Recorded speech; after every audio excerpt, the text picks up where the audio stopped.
Hi, it's Penny here, and today we're going to be putting together my TBR for July, so all the books I'm planning to read in July.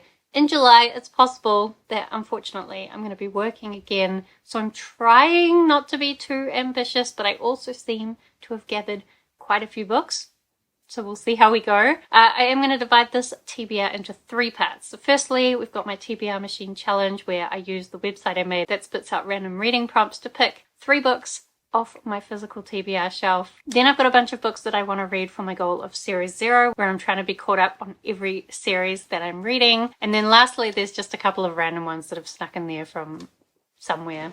Okay, so firstly, let's start with the TBR machine prompts. I have already picked the prompts for June, and after this we'll pick the prompts for July. But for June, our first prompt was to read a book that you feel like everybody else has read but you. And a book I recently found at a second-hand shop was The Song of Achilles. So this one, I feel like everybody has read this. It's a retelling of Greek mythology of the god Achilles and his boyfriend Patroclus. I do quite enjoy Greek mythology, and I did enjoy Circe by Madeline Miller, so I'm interested to see what this one is like. I know a lot of people really love it, so I'm hoping I will love it too. Then the next prompt is to read a historical fiction, and I'm going to cheat for this one just a little bit, just because I have so few books left on my physical TBR shelves now that we need to just be a little bit flexible if we want to keep picking from those books. So I'm kind of going to pick Heir to Seven Waters. Now, firstly, I'm cheating because this is not historical fiction technically, but kind of. It's set in like Celtic times, I think, or inspired by Celtic mythology. It's got fantastical elements in it, so it's not exactly historical fiction, but it is set in historical times, so I'm counting it. The second way that I'm going to cheat is I'm not actually going to read this book. So this is the 4th book in the series, but I've only read the 1st book in the series, Daughter of the Forest. But this is a series I want to make progress on. So what I'm going to do is,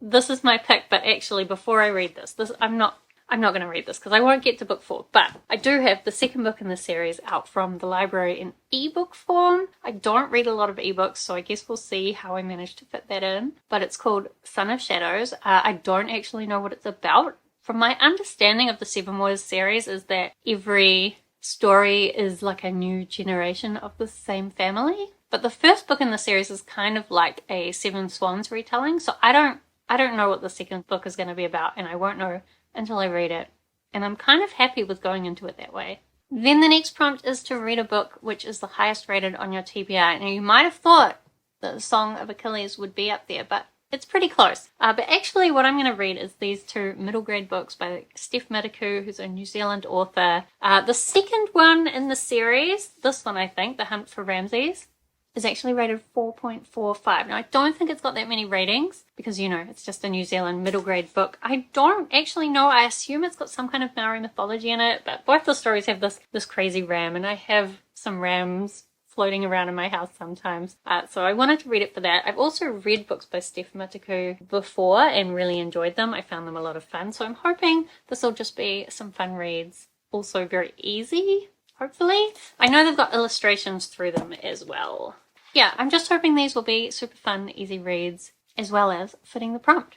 Okay, those are the 3 prompts for June, but let us pick some prompts for July so we can start preparing. The first prompt for July is going to be read a book with a protagonist who is different from you, either gender, ethnicity, sexuality, ability, any of those.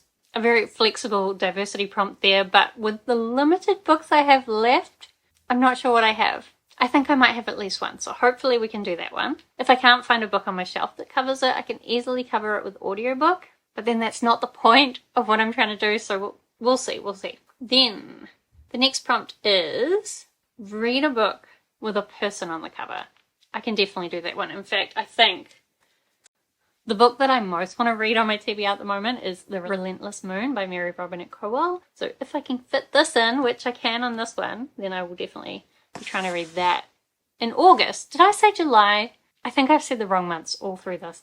I'm really in denial that we're past halfway through the year. Okay, then the 3rd and final prompt for August will be read a debut novel.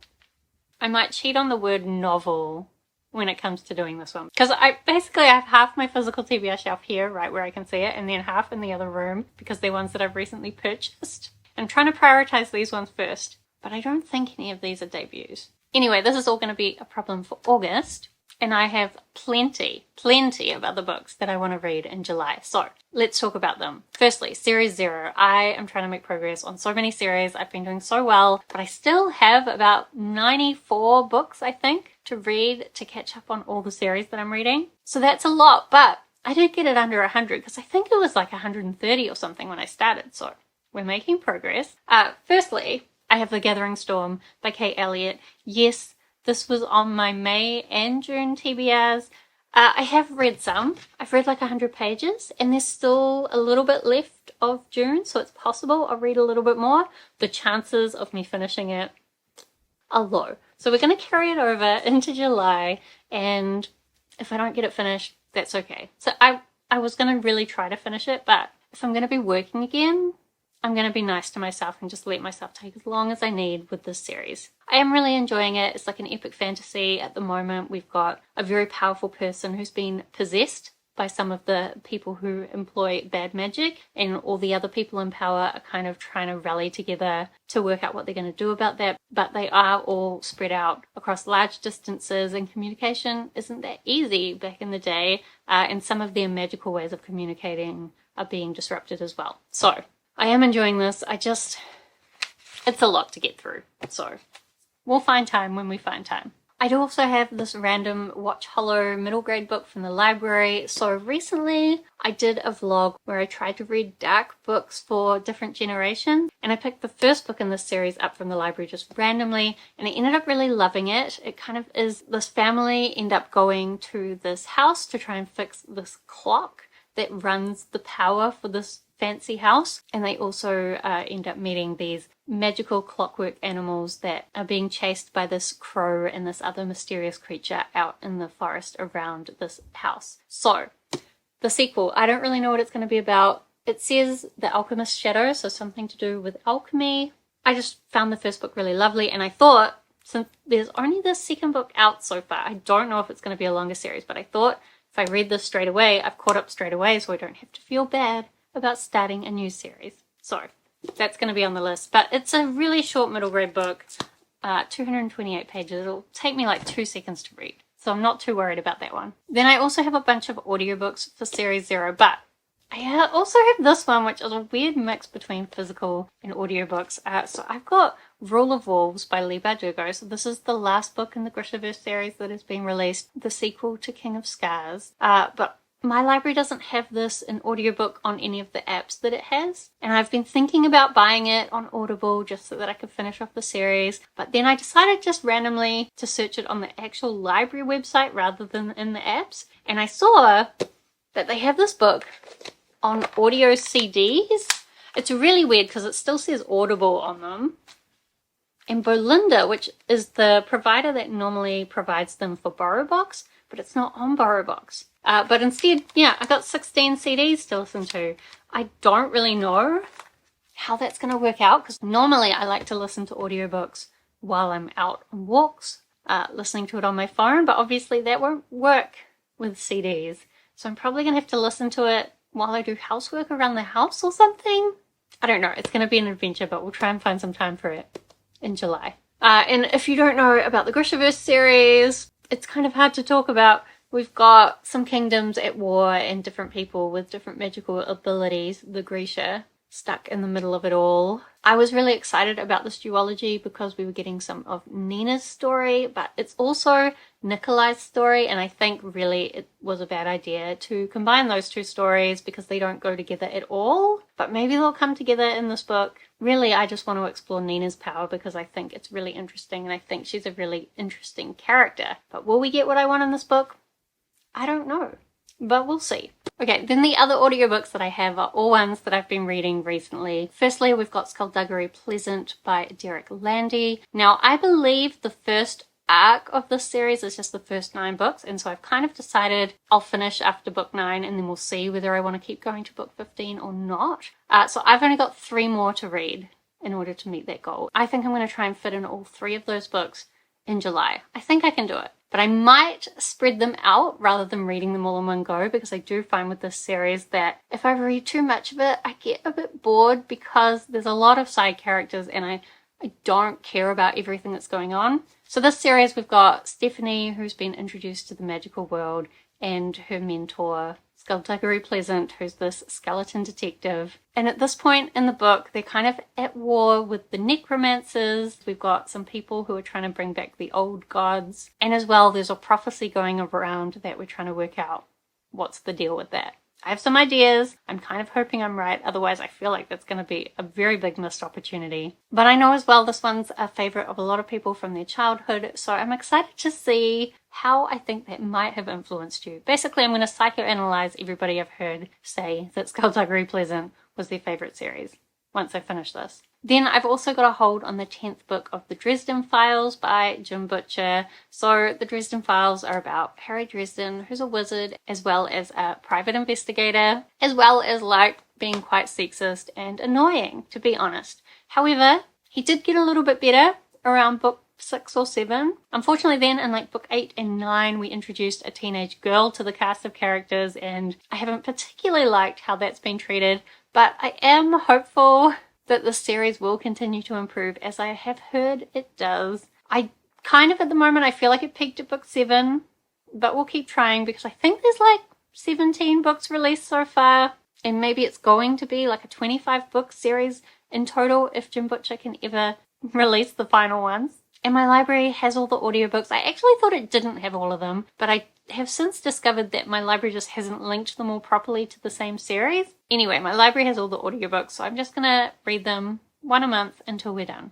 It's not my favorite, but I do enjoy paranormal investigations, and so there's always a little something in each book that I enjoy. Then as well, we've got the Wheel of Time. I was gonna read book 6, Lord of Chaos, in June. Haven't got to it yet. There's a chance that I might still get to it. But also, I don't know, the Wheel of Time, again, there's elements that I really enjoy, but I feel like a lot of the focus of the stories is not on the parts I enjoy, and they're very long and slow stories. So when it's spending a lot of time on things that I don't like, it's a bit of a slog. But I will continue, so in July I'll either read book 6 or book 7, maybe both. I'll at least make some progress. That's my commitment for the Wheel of Time. Then as well, I think I'll be getting the 4th book in the June series by Frank Herbert, so it's called The God Emperor of June. I don't really know what this particular one is about.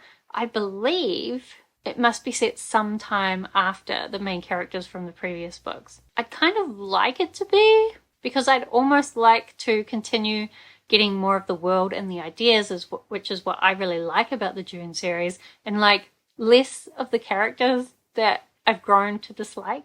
And I did feel like the 3rd book kind of wrapped up everything that needed to happen for those characters, but we'll see what we get.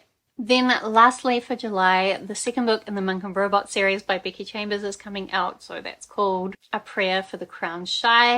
I have a hold on it at my library. I've also pre-ordered a copy, and we're going to see whether either of these can actually get to me in July. Often it takes my library a little while to get new releases in, and as well, books from Book Depository don't always come very quickly either. So it's a race, but also I wouldn't be surprised if I don't end up reading this book until August. However, this is one of my most anticipated books of the year, so probably I will drop everything to read it. Okay, then one last section of this TBR is just random things that I've somehow obtained. Firstly, I grabbed this graphic novel comic by Sarah Gailey, and some other people did the actual art. So Sarah Gailey is an artist I really enjoy. This is called Eat the Rich. Something about zombies and also privileged people getting what they deserve. I don't really know, but I just love Sarah Gailey's work, and I have seen them talking about it, so I thought I would pick it up from the library. Again, should be a really quick and easy read. I think I just wanted to add a few of those onto the TBR. So the next one also should be quick and easy, but again, it's an ebook, and I just don't know about reading ebooks, but this one is called And Then I Woke Up, and it's by Malcolm Devlin. So I saw Books and Lala reading this. It's something about this world where every now and then zombies will just come and attack, and you know, these people are having to live these really traumatic lives where every now and then they have to like kill everyone because they've become zombies. However, then this person discovers that none of this was true, and they were actually just had some kind of, like, the actual problem is that you get this mental disease that makes you think everyone else is zombies, but actually it's you that's the problem. And so this guy wakes up and has to deal with the fact that he's killed all these people thinking they were zombies, but actually, if anything, he was the zombie. I'm not sure Kayla loved it, but it just sounded like an interesting concept. And so for a short little read, I thought, why not check it out? And then lastly, I have a hold at the library on Cat's Diary by Junji Ito. So I really loved a lot of stuff by Junji Ito, and so when I heard Jordaline Reads talking about this, again, I thought, quick and easy read, I want it. So I put a hold on it at the library. I don't really know what it's about, but it sounds like it could be fun. I like cats. I like Junji Ito. Great combination. So, in truth, I feel like maybe I've done a terrible job at picking a selection of books that won't be too difficult for me if I go back to work. But also, like, I'm going to take it easy. There are some in here that are easy reads. And so if things get too stressful, I'll just focus on those, and some of the rest of them can bump over to August or next year if necessary. Anyway, let me know if you've read any of the books that I've talked about, because I would love to know whether you think I'm going to like them. And of course, check back in at the end of the month when I will wrap up how I felt about all these books, and we can chat about them more in detail. Otherwise, thank you so much for watching. I hope that you are doing well, and I will see you next time.